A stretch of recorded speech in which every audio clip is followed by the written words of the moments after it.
Well, thank you. I think it's perfect that we changed the alphabet because I can tie in here perfectly.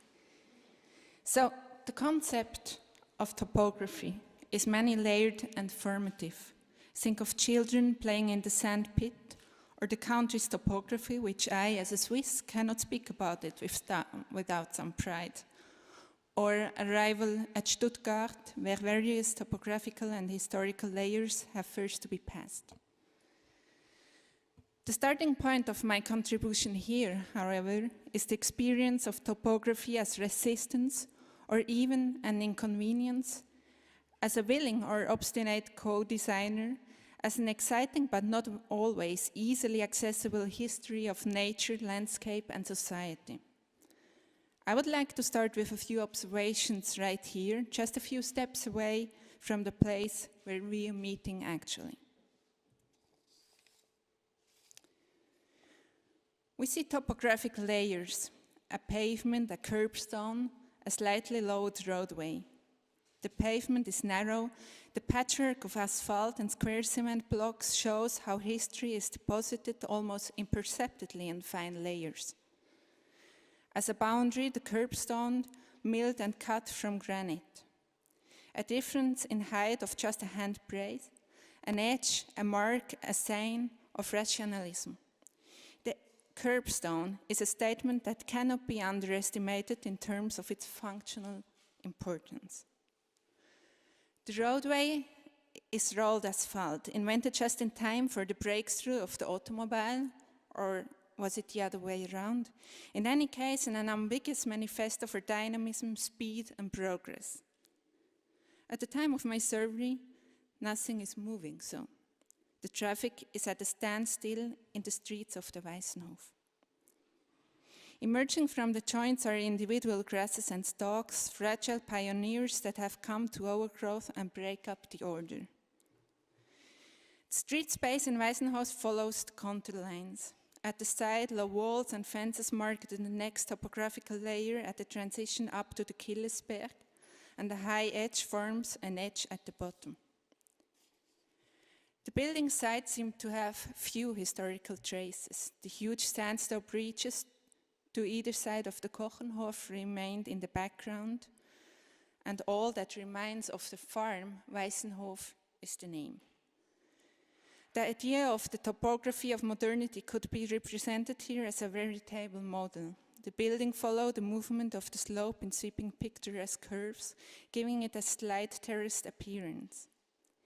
In the middle is a breach, a gap where the terrain drops off into a flat surface covered with tall stinging nettles and slabs. A modern ruin slumbers beneath it. The basement foundations of Richard Döcker's house, the deliberate destruction by air raids left behind a recent archaeological monument. The topography reveals its snares only in places, such as the mysterious little steps up to the coal hatch at the Le Corbusier's house. You might object that a model segment on the subject of housing cannot be explained by its streets and outdoor spaces. I think this is precisely the modern demand on housing that prompts this reflection. Desired openness of the dwelling and the modern multi-layered through circulation and the merging of inside and out make the outside space part of the architectural arrangement. The green and the white can only be regarded as opposites when viewed superficially.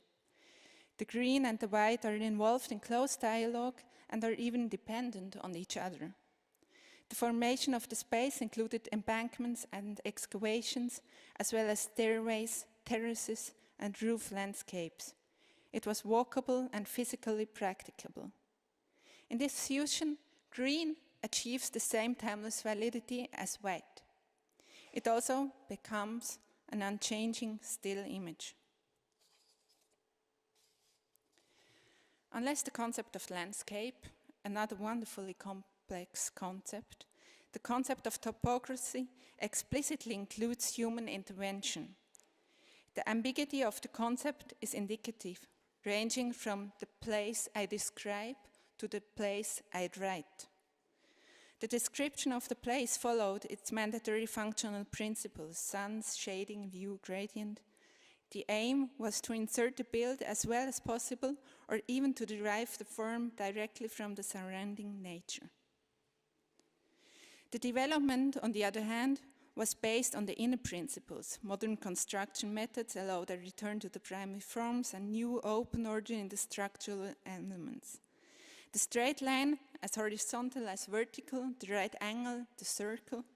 A certain association with the simultaneously refined country topography is unavoidable in this solution in a spatial coordinate system with reference points and planes.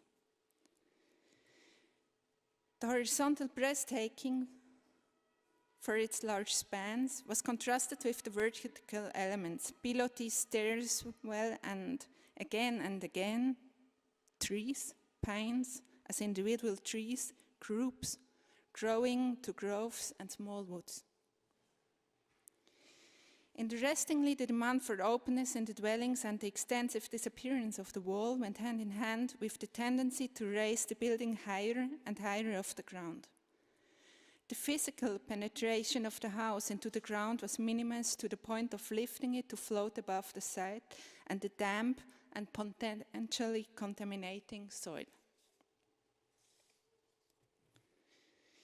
In search of air and sun, modernity was drawn to the sea and also to the mountains.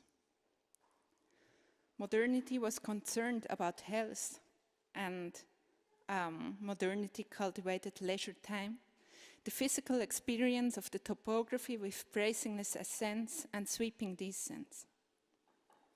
In the form of sanatoriums and hotels, modern architecture, like annual rings, scaled ever greater heights with the same validity of topographical relations.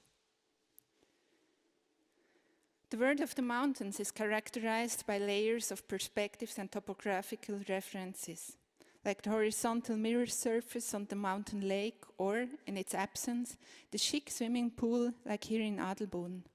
The music pavilion stands on the completely artificial hill as if on a pedestal and looks far beyond the sublime mountains to the Mediterranean Sea.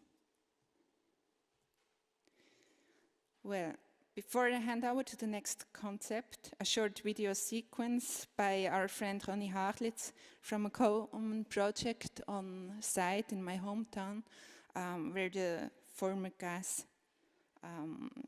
production was. A topographical experience, a self-test, a self-contamination, the self-test contamination against a late modern backdrop.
Thank you.